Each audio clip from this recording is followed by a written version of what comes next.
always a clique at church camp. Either you fit into the group or you didn't.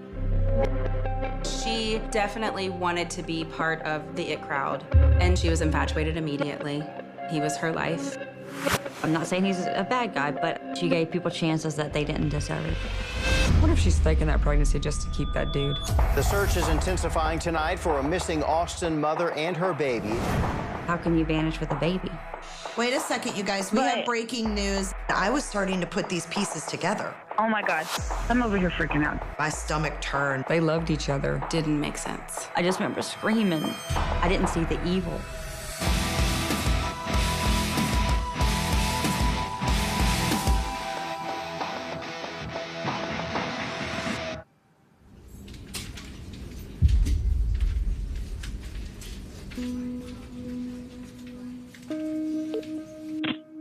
Okay, so I want to kind of go over the story that you guys were just talking about. My full name is Jennifer Youngblood. I go by Jay on my true crime podcast. I cover breaking news and true crime and missing people. And on that day, we started the podcast talking about a missing mother and newborn and just getting the word out. She didn't venture out of her little bubble like we were talking about. Caressa was a friend who was willing to come on my podcast and tell us about her friend. Well, maybe someone could have taken her. The podcast went for a good 90 minutes with nothing happening, uneventful. And then, wait a second, you guys, we have breaking news. It says about a dozen officers from the Texas Rangers, Department of Public Safety, FBI, and Police Department have been at a home for hours Thursday. Things were going on in real time. A raid was happening, and it involves a missing persons case. Did the boyfriend have connections there? Yes.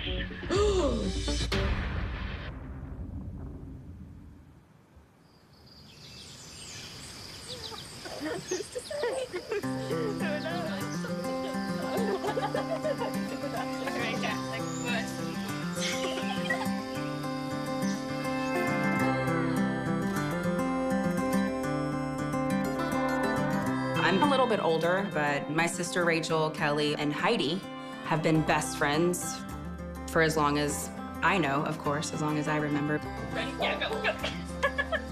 We met through church when I was around 8 years old. We went to the same children's church, and they kind of took me in. We were like the Charlie's Angels, the three of us. Kelly was softer. I guess you'd say, in my opinion, more of the quieter one in the group. Even though I'm not quiet today. I was definitely more of the quiet one. But Heidi was the one who made friends with everybody. She was the spunky, loving friend, full of life, full of energy. I was the wild child, let's just say that. We really were inseparable, and we made such a tight bond. It's the late 1990s, and for Christian teens across America, purity is the name of the game. We wore purity rings, and it was a big part of who we were. I don't know if it was Brittany, but it was something that we did. You hope that you'll remain a virgin until you get married. Yeah.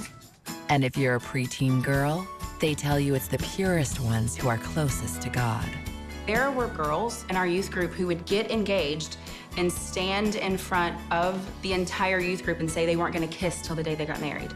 That was a little extreme. There is a lot of pressure to do things the right way.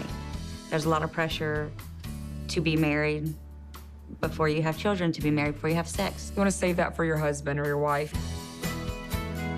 The only thing I was allowed to listen to was Christian music. We were not allowed to listen to secular music. It wasn't a thing. I didn't even have TV. We go to church every Sunday, we go to church every Wednesday, we pray, we believe God. When the doors were open at the church, we were there. We feared God more than we feared our parents, not gonna lie. God probably isn't keeping score. But don't tell that to the tween-age girls at church camp. There was this amazing camp that our church had gotten involved in, and it was called Discovery Country Camp. It was out on campus at Texas Bible Institute in Columbus, Texas. There's always a clique at camp. We had so much fun together. It was us three. We were the it people. We didn't really care if we were popular, didn't really care if we were not popular. It made people want to be around us because we were loud and fun.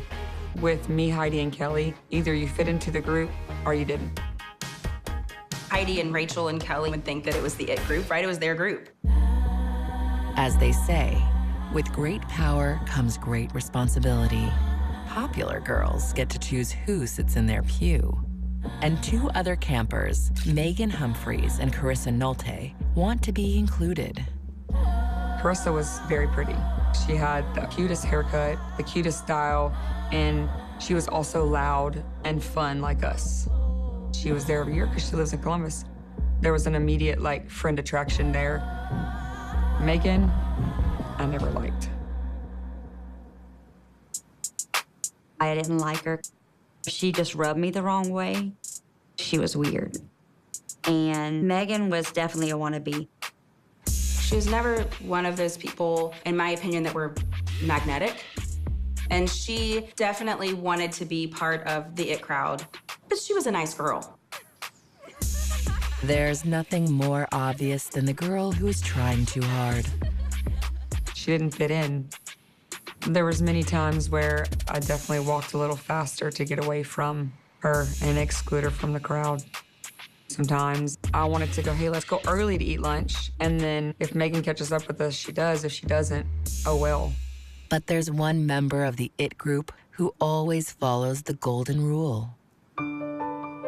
Heidi loved everybody, so she was really good at kind of bringing everybody in and making them feel included. Heidi would see the best in everybody. She was like, I'm gonna include everybody, I'm gonna love everybody. If Megan would be excluded from anything, I don't think she ever would know it because Heidi would re-include her before she ever knew, so her feelings wouldn't get hurt. It was so annoying. Megan would do things to try to pull Heidi away from everybody, where it would just be Megan and Heidi. I don't think Megan had anybody. And I hate to say that Heidi couldn't have other friends, but that's the way Megan treated her, like she was just selfish with her. Megan would have loved to have her all for herself. Definitely.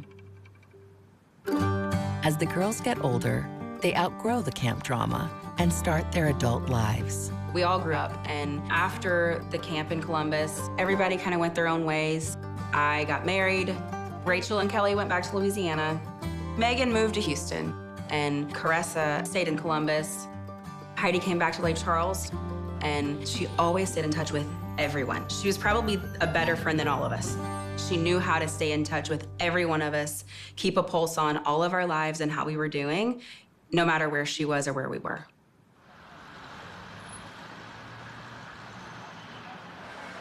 Now a young adult, Heidi begins working at a new casino in her hometown of Lake Charles, Louisiana. And there she meets a blue-eyed charmer named Shane. It was a fairly new casino when they both started working there, and she fell pretty head over heels pretty quick. She was infatuated immediately. He was her life. They hit it off, then they started dating, and then she popped up pregnant. So surprise baby. Heidi and Shane were not married at the time, and they were surprised with the pregnancy of their son. I don't think he ever proposed to her. We were always taught, yeah, you abstain from sex before you're married, and she was nervous. But she was also very excited to tell her mom that her mom was having a grandbaby. The baby was born, and she was truly happy. She was so happy to be a mom. Heidi, Shane, and their new baby make a picture-perfect young family. But not all is well behind closed doors. He was a great guy from the outside. But Shane had his moments which didn't cause him to be the best dad, even boyfriend that Heidi needed. We learn different things about people as we get to know them. We all have our flaws. And she gave people chances that they didn't deserve.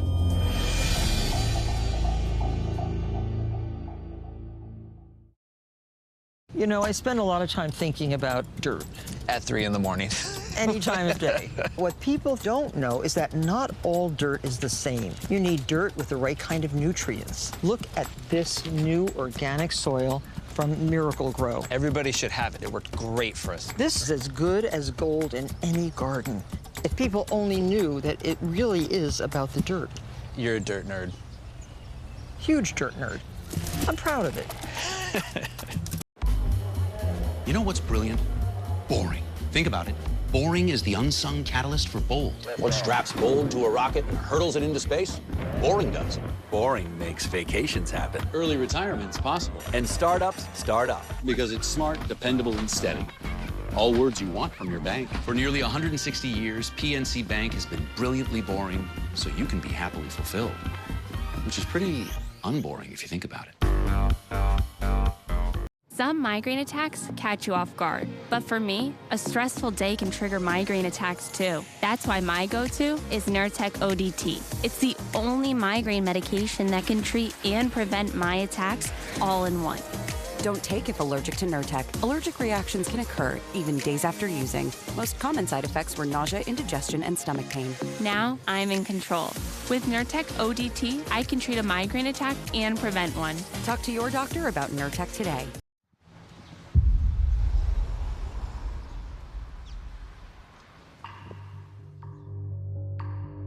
After the birth of the baby, Shane and Heidi moved to Austin. There were some rough patches. Heidi moved out a time or two with her son, and they always just ended up gravitating back to one another.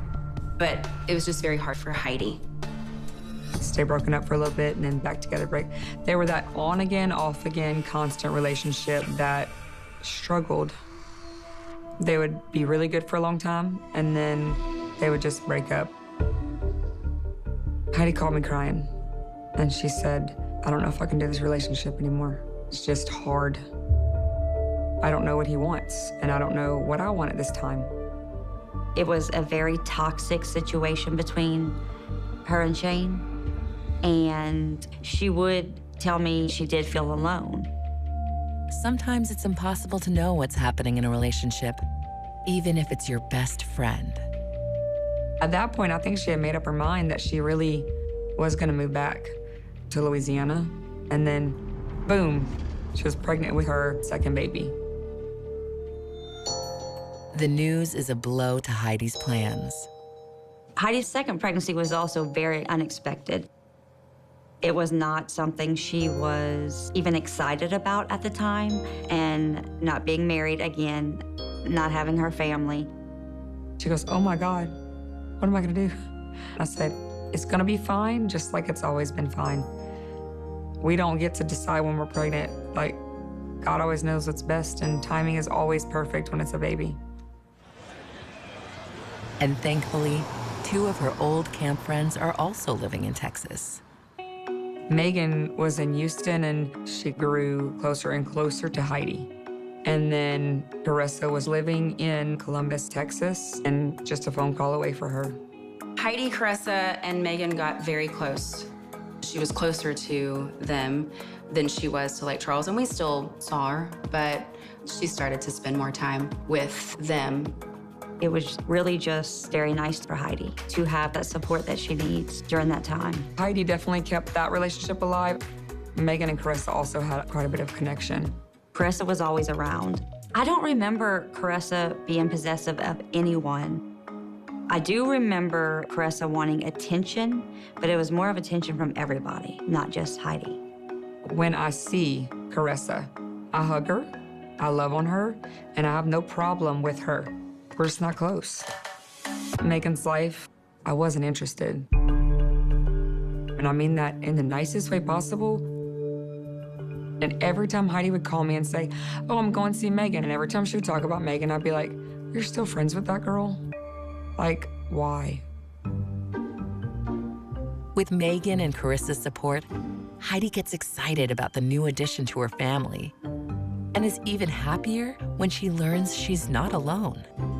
It was just a matter of weeks between Heidi announcing that she was pregnant and then Megan announcing that she was pregnant with her on and off boyfriend, Chris, that she's living with. It was very, very quick, extremely quick.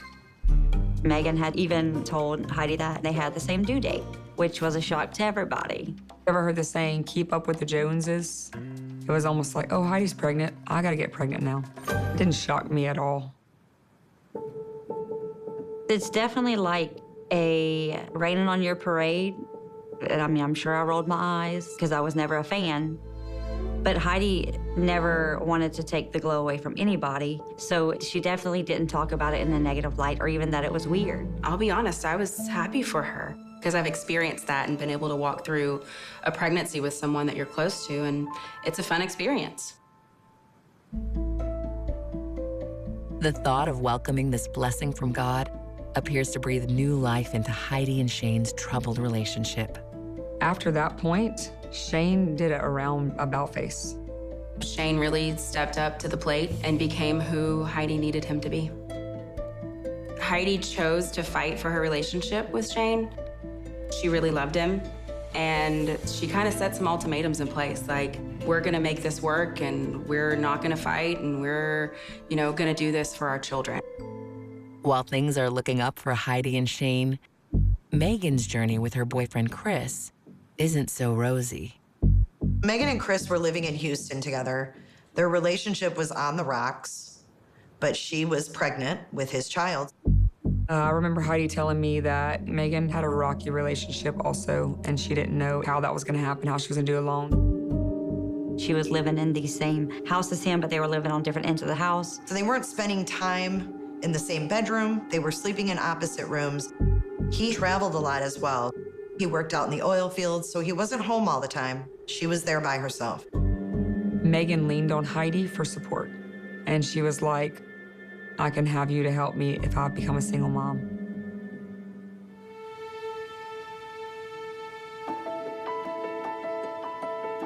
Late in November, Heidi gave birth to a very healthy baby girl, and Megan did make the trip from Houston to Austin to be at the delivery for Heidi.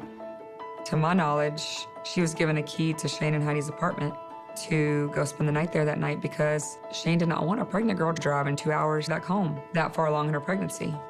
Shane was close with Megan because Heidi cared about Megan so much. Shane had sympathy, or empathy, I guess you would say, for Megan because of what she was going through. And the next morning, Megan headed back to Houston. Just 2 weeks later, on December 6, 2019, Megan shares the happy news with friends that she's given birth to her own baby girl she's named Luna. It was awesome to see two friends share their lives together and the babies grow up together, so it was super exciting.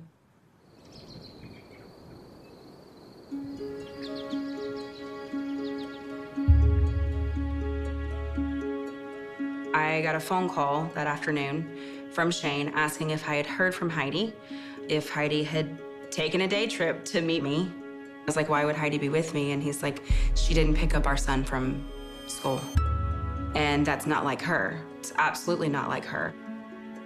And then after that, Heidi's mother, Tammy, called me to ask me the same question. Then maybe 45 minutes to an hour later, we're all just calling each other. I've called Rachel, Kelly, I've called my mom, I've talked to Tammy. At that point, it was very frantic, like somebody has to know where she is, right? Nobody could get in touch with her. And I remember the pit in my stomach, but I didn't freak out.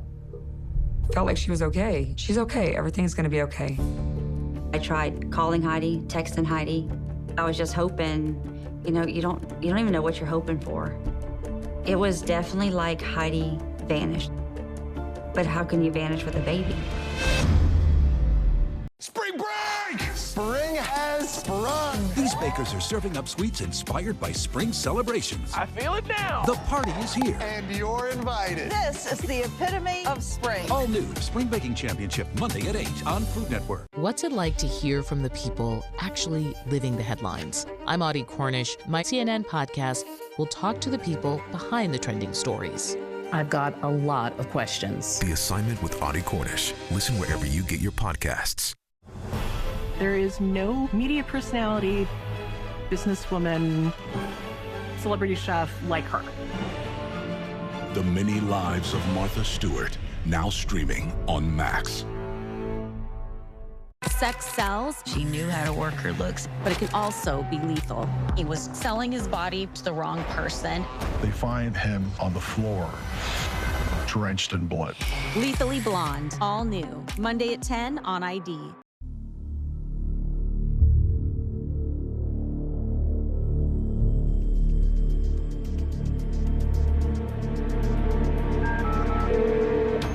Shane called the Austin Police Department to report that his wife and his newborn infant had been missing that whole day. And then what's often common, the next day he comes into the police station where he has a much more in-depth interview with the detectives to try to figure out what could have happened, where could she be, where could the infant be. Shane told police he woke up for work. About 6:30, he leaves the apartment. He said Heidi, like she does every other day, takes her son to elementary school. He claimed that he spoke with Heidi at 8:30 in the morning when she got back from the school, and everything was fine.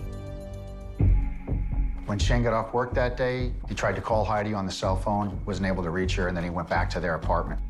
And he noticed when he pulled in that her car was there. He went up to the apartment, which was unlocked. And no one's home. However, the apartment wasn't in disarray. All the necessities they needed for their baby, whether that be car seats or carriers, baby food, were all still in the apartment. The only things that he could not find of Heidi's was her cell phone and the keys to the car. But initially was not alarmed and felt she was just in the neighborhood with the baby talking to a neighbor. And then he gets a call that their son hasn't been picked up from school. He said he went to pick up the son and waited about 10, 15 minutes to see if Heidi would show up to get him. And when she didn't show up, that was his first cue that something was wrong. When Shane got back from the school, not meeting Heidi there, that was when I think the panic set in. He said, there's no way Heidi took off without her other child. So clearly, she had been abducted by somebody. In most of these cases where someone goes missing, it is a spouse or someone very close who commits the crime. Even though Shane and Heidi were happy, everybody thought that he may have been involved. Watch a movie, watch TV. That's always the first suspect, right? Heidi struggled with her relationship with Shane, and that wasn't a secret to anybody. Their relationship was definitely off and on, hot and cold, almost by the day. So we needed to figure out if Shane is telling the truth. Shane had told us that Heidi went to the elementary school, so detectives went there to pull that video. There was surveillance footage at 8:12 showing her with the newborn dropping off her son at school. So everything that Shane said about that morning was corroborated. Although Shane appears to be cooperating, the clock is ticking. They put out an emergency ping for 48 hours. An emergency ping is when the police ask a phone company to ping a cell phone to find its location. In Heidi's case, they didn't get a response from the phone. So either the phone had died or it was shut off. From looking at Heidi's social media, from looking at her records from phones, it was very obvious that everything was normal. Heidi seemed happy. There was no talk of running away. Everything that we saw led us to believe that, that day, all of a sudden, everything changed. Investigators also do a door-to-door canvass of the apartment complex, hoping to drum up leads. The most concerning thing is that she didn't have any baby bottles, no diapers, no wipes. That would cause anyone to panic that someone took a newborn out of the home with nothing to take care of that newborn. Meanwhile, news of Heidi's disappearance hits those close to her hard. I was in Louisiana when I found out. Caressa was in Columbus and Megan was in Houston because she just given birth to her baby. But everybody really came together pretty quickly to try to find her. We were all helping from our own home hub. I remember making a Facebook post and saying, my best friend is missing and we need all the prayer warriors to pray. How does somebody how do they just disappear? People would say things like, oh, she ran away. She took the baby, maybe it was postpartum, and she ran away. And I'd always go back to, she'd never leave her little boy, ever. I remember crying, like, Lord, help us find her. Like, she's gonna be okay, it's gonna be fine. Like, she's somewhere out there, keep her safe. I honestly thought that she was taken for her baby, for the baby to be sold. That was my feeling in my heart.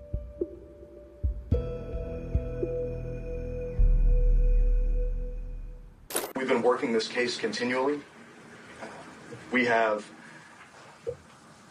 asked for the help of the FBI. The FBI is sending in the CARD team, that's the Child Abduction Response Deployment Team, here to Austin to assist with this investigation and with this search.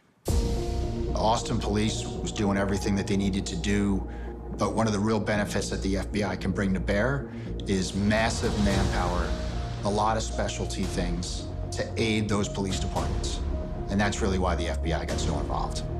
One of the most important parts of a missing person case is getting the name out there, getting in the media so that everybody sees. You add a 2-week-old infant into that, you're really going to gain media attention. The search is intensifying tonight for a missing Austin mother and her baby. The desperate search for a missing mother and her 2-week-old daughter. She took their son to school one morning and then just vanished. We always tell families, share the story, because you never know who might have seen something. Heidi's parents, David and Tammy, say all they want is their daughter and granddaughter to come home. All we need right now is for Heidi to come home. We miss all of them very much. But one interview strikes Heidi's friends as very off. I just want her home safe. It doesn't have to be here. Just drop her off somewhere safe. Feed the baby. She's only 3 weeks old. Yeah, no, it's a good question. This is just a weird situation right here. He was nervous. He was kind of, laughing a little bit, but not in a funny way, but in a nervous way. We had just covered the Chris Watts case, and he initially reported his wife and children missing. Turned out it was Chris Watts that had murdered them and disposed of their bodies. Can you talk a little bit more about when and where was the last time you saw Heidi? I left the house. Look at the light. I left the house at 6:40. And that's the last time I spoke to my son. Yeah, I can't. This is weird. I thought his interviews were fake and just not genuine. It just felt like he wasn't really there. So, she called me around 8, and she told me that she went to the book fair, and I told her I love you goodbye, and this is hard. It brought back the Gone Girl feeling for everyone, the movie The Gone Girl, where you got the boyfriend in the media, the news, so it made everybody look at him. I just want her home safe. The next generation of streaming is here. Introducing the new Xumo Stream Box from Spectrum. Now, you can watch your favorites, including live TV, on-demand movies and shows, and the most popular apps all in one place. Find what you want faster and easier than ever with our advanced search feature. Spectrum TV and Xumo. It's streaming simplified. Learn more at spectrum.net/streamxumo today. Tuesday. Things are changing amongst the Johnstons. It's a huge season of new adventures. They're here! I bought my first home. Allie and I have been dating for about 7 months. It gets harder every time we say goodbye. We're going to Austin, Texas. Stakes are high at a Little People's Conference. Yes. And one big surprise. We've got some really big news to tell Mom and Dad. 7 Little Johnstons, all new, Tuesday at 10 on TLC. All right. There are good neighbors, and then there's the Napiers, who fix your fence, renovate your house, and revive the entire town. Welcome to the hallway house. Is amazing. All new Hometown, Sunday at 8 on HGTV.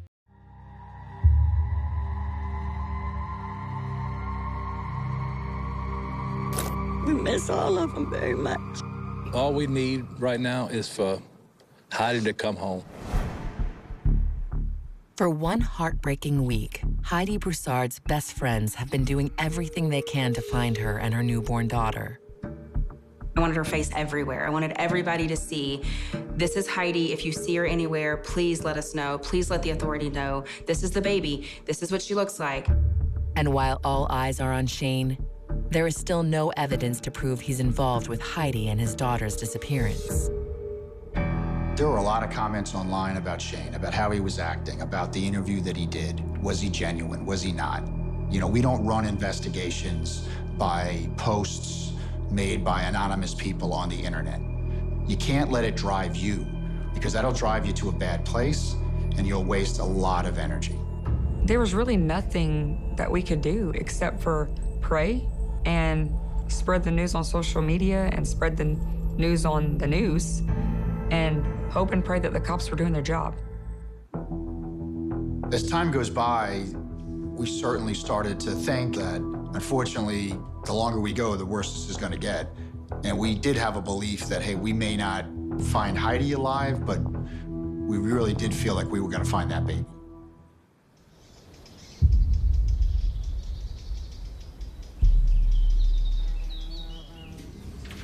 So we are talking to Heidi's best friend, Carissa.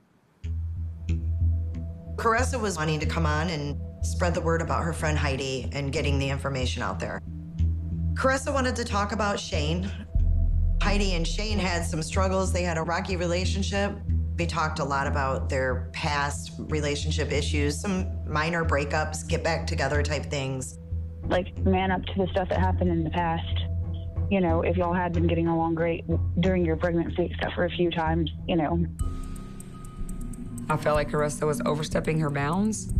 He's not a smart guy. Hearing her go on and act like she knew everything. Oh, I lost my best friend. Listen, we've all lost her. We've all lost her. It's not just you. It was very hard to kind of process that with her being the spokesperson. She didn't ask permission to the family or anything like that to go out and do it. Heidi's friends can't help but wonder why Carissa is acting this way. I'm over here freaking out, guys. You're okay, you're okay. I can only imagine, Carissa. We, as her friends, wanted to make aware that she would not have just up and left. The podcast was not Carissa's finest hour. You know, if she wanted her 15 minutes of fame, she got it. Wait a second, you guys. We have breaking news.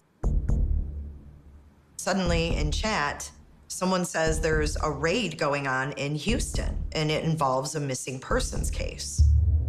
And they sent an article, this one with a video of the police and the FBI at this home in Houston.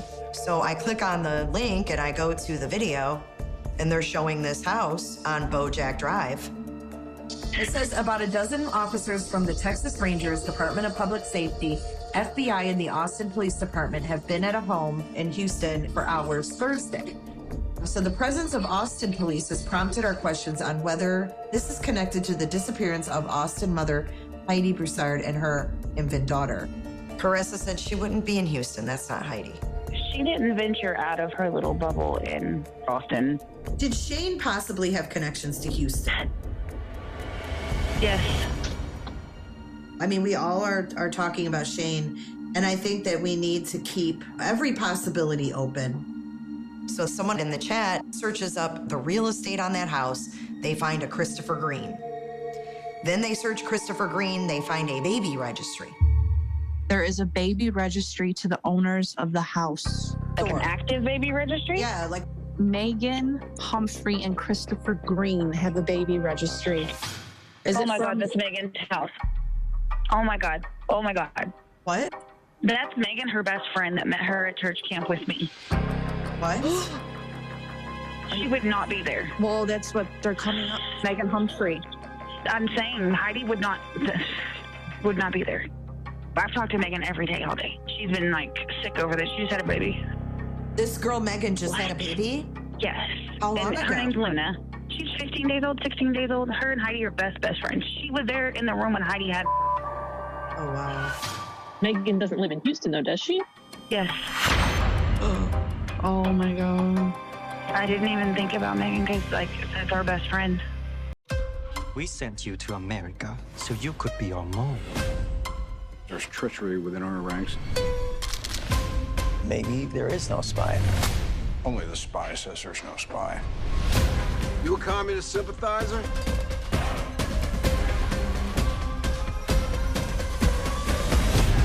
This is your assignment to see it through. The Sympathizer. Streaming exclusively on Max.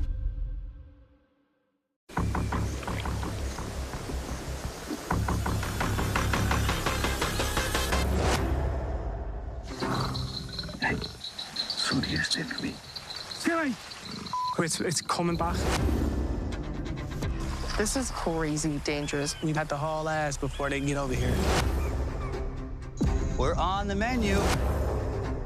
That's a massive crock. One day at a time, girl. Yeah. In the Amish, the housework is the woman's job. I guess we're gonna eat leeches later. You build a shelter, and I'll shut my mouth. My menstruation came early.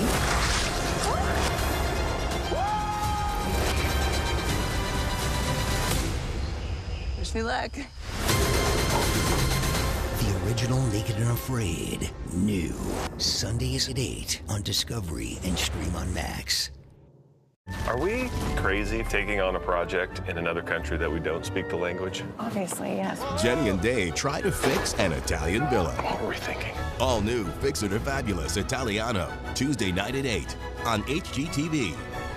TLC's longest-running series is back. We have a baby, a toddler, and a 5-year-old. We're hosting an event with Matt and Karen. I am running the show. Oh, boy. I asked Karen to marry me, and she said yes. What did you think when your dad and Karen got engaged? I don't want to talk about it. All new Little People, Big World. Tuesday at 9 on TLC and stream on Max. I'm something of a magician, inventor, and chocolate maker. Oh, what did you say? Willie's chocolates are incredible. Really? Try one. When do we start? Max is bringing you the hair-raising, Yeti sweat? Yeti sweat, mind-blowing What are you talking about? tale of how it all began. Welcome to Wonka's. Wonka, rated PG, now streaming exclusively on Max.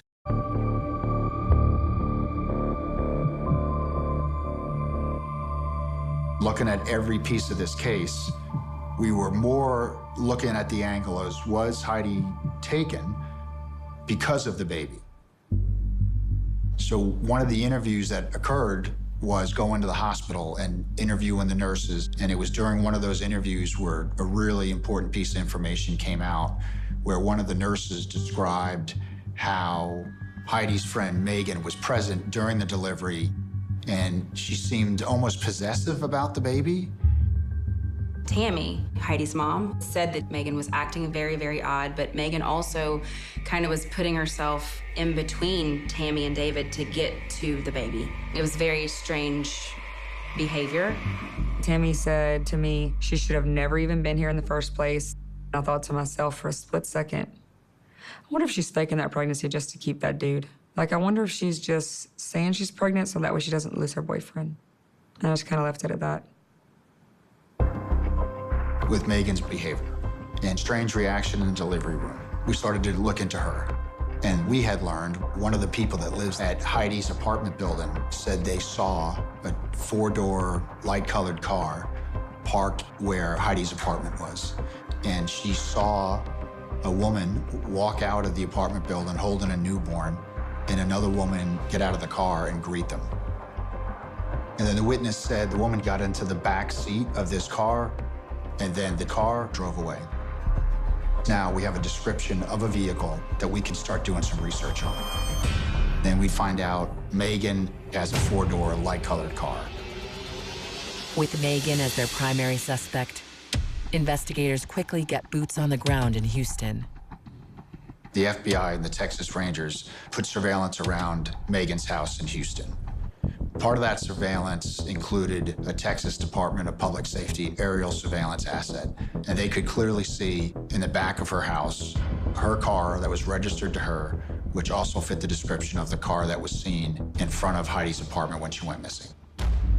While surveilling Megan's house, Chris, Megan's boyfriend, leaves, gets in his car, and drives away. So surveillance assets followed him all the way to a Target store, where he went inside. When Megan's boyfriend leaves the Target, and it's obvious that he bought baby supplies, the Texas Rangers that were there on the surveillance go up and stop him and start to question him. He admitted that, yes, there's a baby at my house. My girlfriend had a baby recently.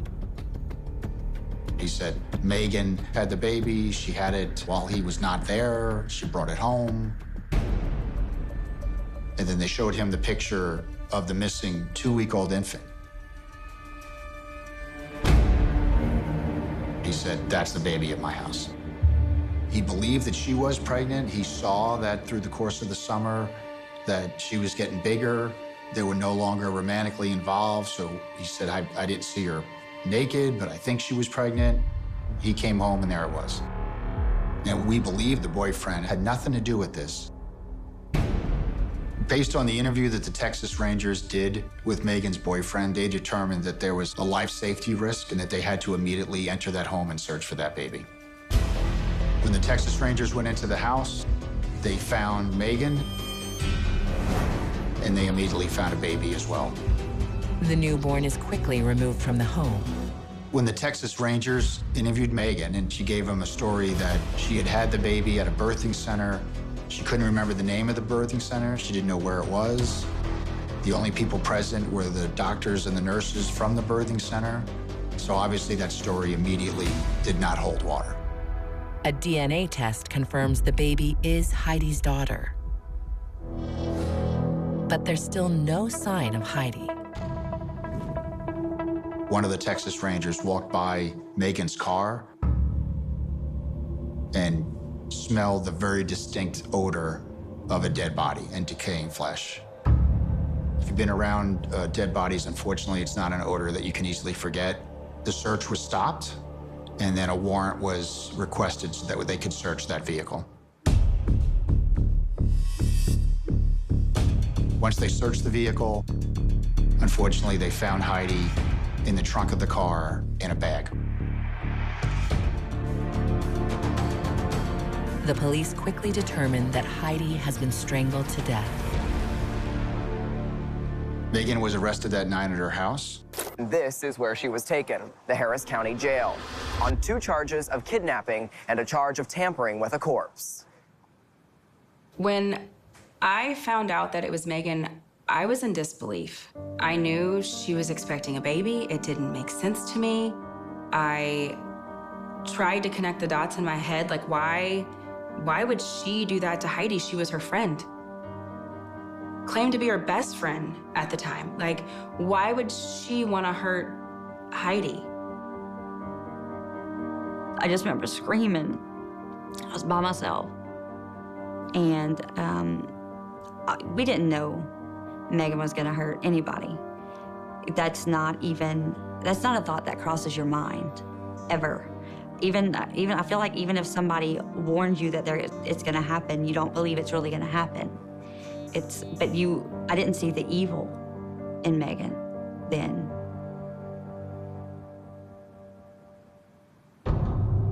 Although Megan has never spoken about the case, investigators have their theories. From the evidence, our speculation and hypothesis was that Heidi came downstairs, got in the car, and then Megan strangled her in the car. It was called maternal desire. And what that is unfortunately, some people who are obviously having some mental distress, maybe they can't have babies, maybe they've lost a baby, they have this burning desire in them to have a child. Megan wanted a baby and she couldn't have a baby for whatever reason. And when she went through her friendship with Heidi and saw her pregnant, I think at the delivery of that child is when she decided, I have to have a baby. I want this baby. And then she used her friendship to murder Heidi and to steal her child. Megan had a plan to steal her baby girl in the beginning of Heidi's pregnancy. I could see Megan being jealous of Heidi. I could. Heidi didn't have everything in the world, but Heidi was so happy and so infectious and had these 2 beautiful children. Why wouldn't Megan want to have that type of life? Why wouldn't she want to be happy or have an ounce of happiness? Heidi and Megan were friends for years, and Heidi never, ever had any hint that Megan could have done something like this. She had this obsessiveness over Heidi. Do I think she wanted to be Heidi? Maybe the answer is yes. Because what else could it be? But she'll never be Heidi. 2 days before Christmas, the baby girl is reunited with her father. You're so beautiful. Yes, you are. Yes, you are. I had to admit it to Shane that I thought he did it, that I thought he had something to do with it. There was a lot I had to admit to him, and it was hard. And the baby is now thriving. She is beautiful. She is healthy. She is smart as a whip. 3 days after Christmas, Heidi is laid to rest in Lake Charles, Louisiana. As beautiful as it could be for a funeral, it was hard for me to deal with. You don't think this can happen to somebody that you know. It's not supposed to happen to somebody you know. I shouldn't be here. I should not be here doing this interview. On February 2nd, 2023, Megan pleads guilty to murder and is sentenced to 55 years in prison. I will always remember Heidi as the girl who always had my back. She never let me down. She was always there for me. And she taught me how to see the good in people, even when I didn't want to. I miss her laugh and I miss her smile. If I close my eyes and think about Heidi, I envision her with her arms wide out, twirling in circles, with a big smile on her face and her bright blue eyes. That was like the definition of Heidi's spirit. It's her freedom, it's her beauty, it's her life. She is amazing. And today, I know today she's still touching people's lives.